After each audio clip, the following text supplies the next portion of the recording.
Good morning, everybody. Jesse Montano, Meghan Angley. Or I guess you're probably not listening to this in the morning. It's Game 4 Avs Stars. We are previewing it live right here. Avs just wrapped morning skate. The Dallas Stars are on the ice behind us. It is going to be a fun one here tonight. A lot on the line. In my opinion, the series is on the line.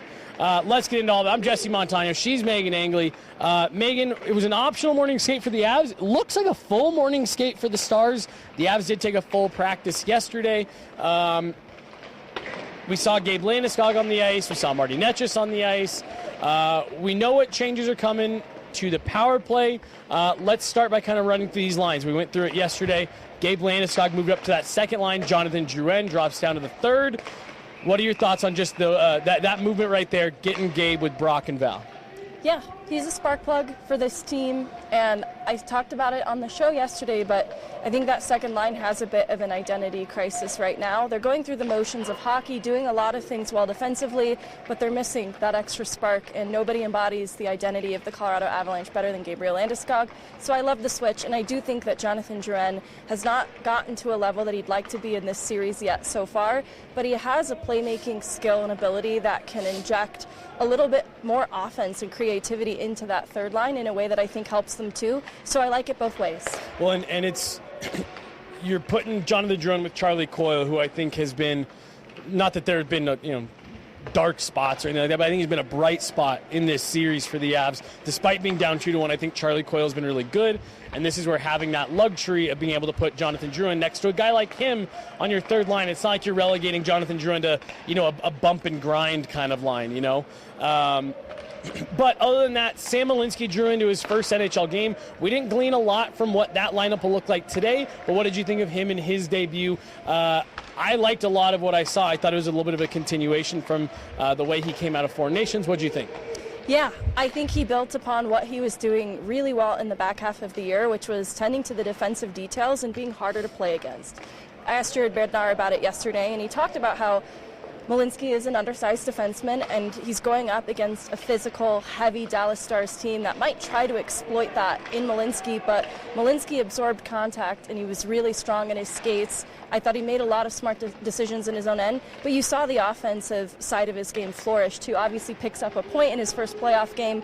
A pretty simple play, moving the puck across the blue line, but you saw the shots that he was directing to the net front, and you could see the power in the shots and how that can just help the bottom line, what the Avs needing to generate more offense right now. I think the offensive tools that Malinski has give them an edge in this series where they need it most on the back end right now. So he looked comfortable, he looked confident, and I really felt that he held his own very well. There were a couple communication issues at times, and I think he got that out of his system a little bit. That was drawing in Newly, working with Lindgren at times. It did feel like there was a miscue, but it was never an issue in terms of being a liability. So I really liked his playoff debut. Yeah, I'm with you. And Jared Bednar called out when we talked to him yesterday about hey, he handled the physicality really well as well. Sam Malinski, technically an undersized guy to be playing on the back end in a really heavy physical series here. Jared Bednar said that he thought that he handled it well. And what you and I talk about so often with Cale Makar and more specifically Sam Girard is these are guys that are maybe a little bit underrated in their own end. Maybe not. I don't know if Cale Makar's underrated at anything league-wide, but Sam Girard for sure. People don't give him quite enough credit. I feel similarly about Sam Malinski that maybe some of the conversation in games 1 and 2 as to why they went with EJ over Sam Malinski was, hey, maybe you want a little bit more defensive prowess and stronger in your own end. I think that's selling really short what Sam Malinski is capable of, and I think he had that on display in Game 3. But then to your point, the Avs need to generate offense right now. Tonight, we need to see them have a big offensive push. I'm not even necessarily saying they need to break out for 7 goals, but they need to make life difficult for Ottinger. More pucks need to be getting to the net. And look, just flat out, Sam Malinski is going to do that for you at a higher rate than Erik Johnson at this point in his career. So I would like to see Sam Malinski draw back in again tonight. You're at home. You can control the matchups a little bit more, knowing that you can always go right back to Erik Johnson if you ever feel like you need to within this series. But I think for what the Avs are looking for right now, Sam Malinski is going to provide plenty of it on the back end. and help more with driving that offense towards the net up front.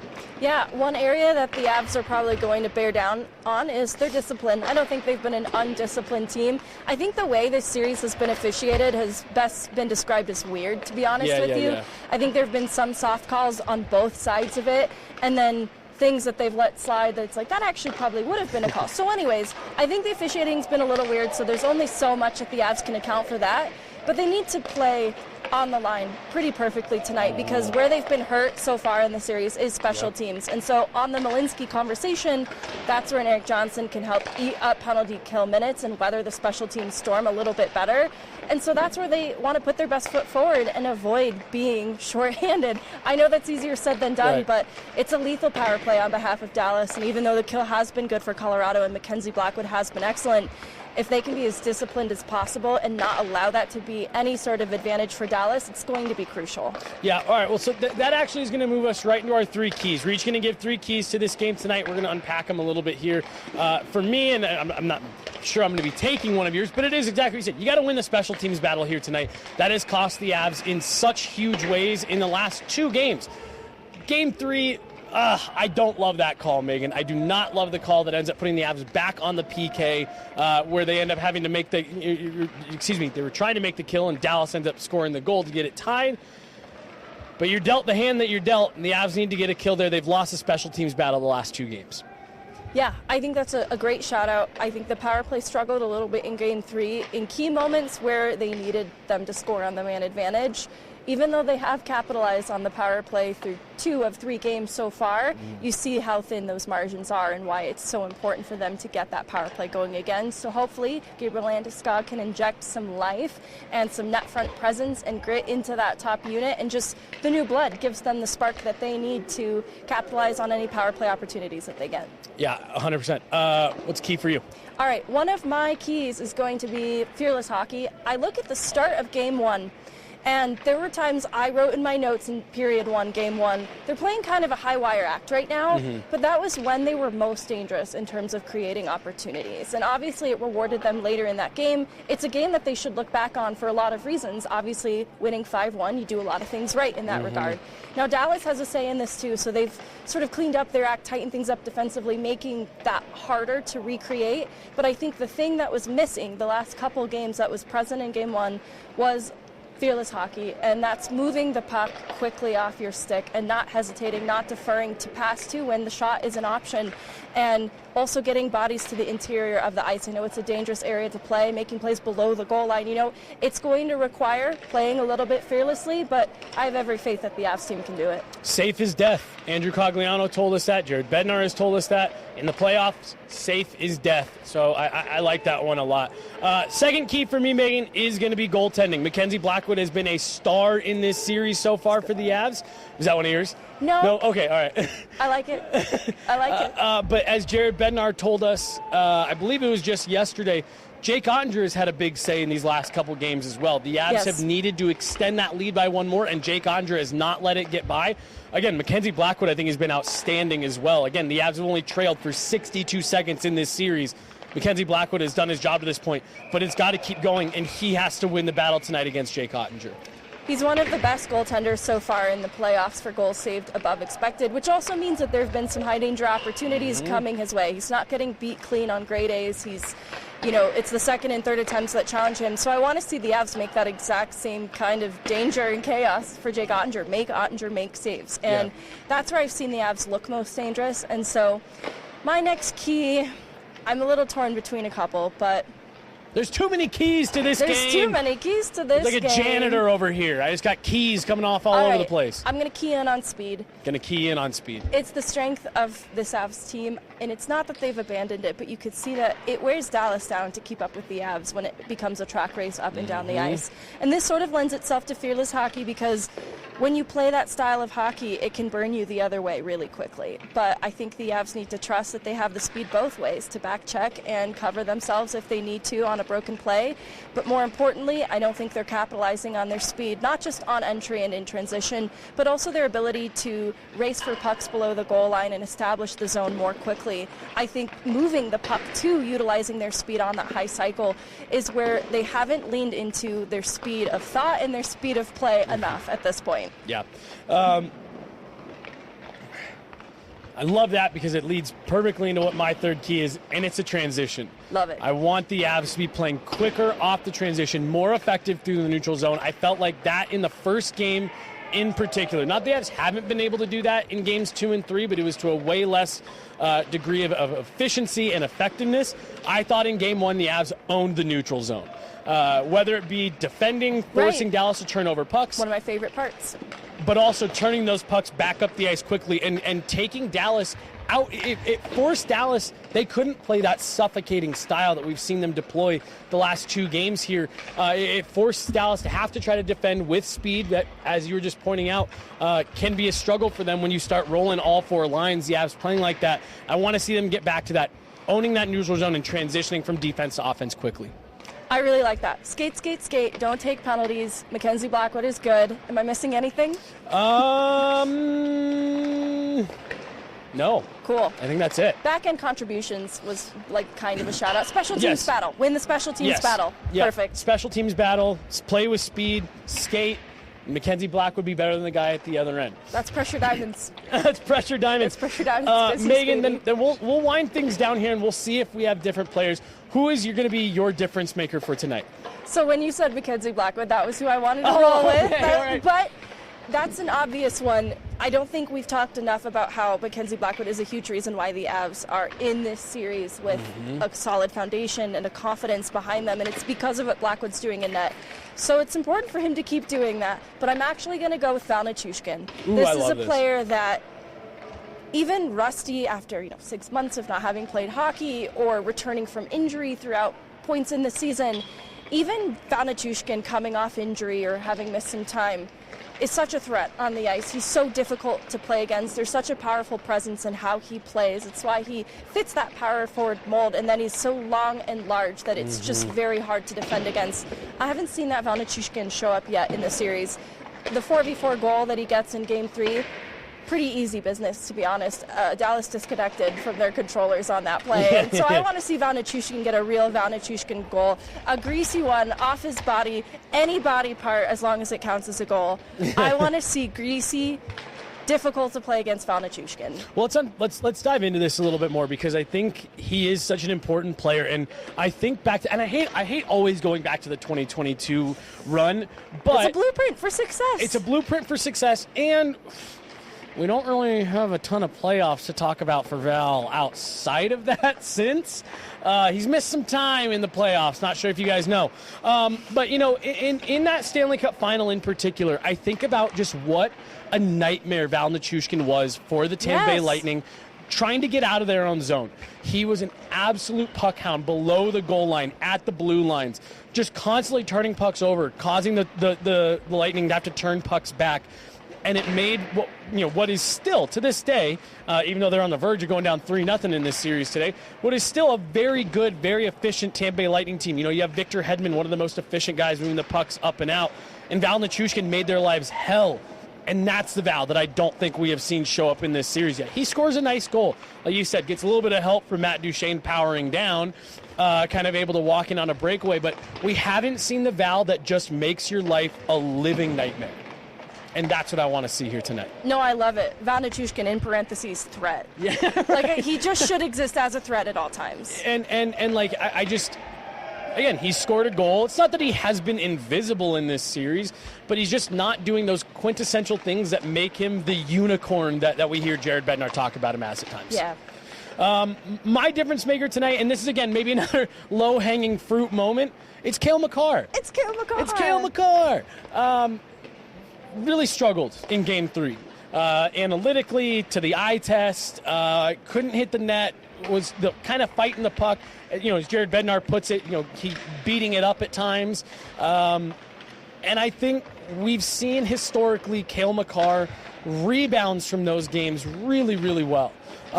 Takes what he needs to out of those games, learns his lessons, and then comes out and kind of steps on the gas. I want to see that from Cale Makar tonight and have a dominant night where he takes over a bit.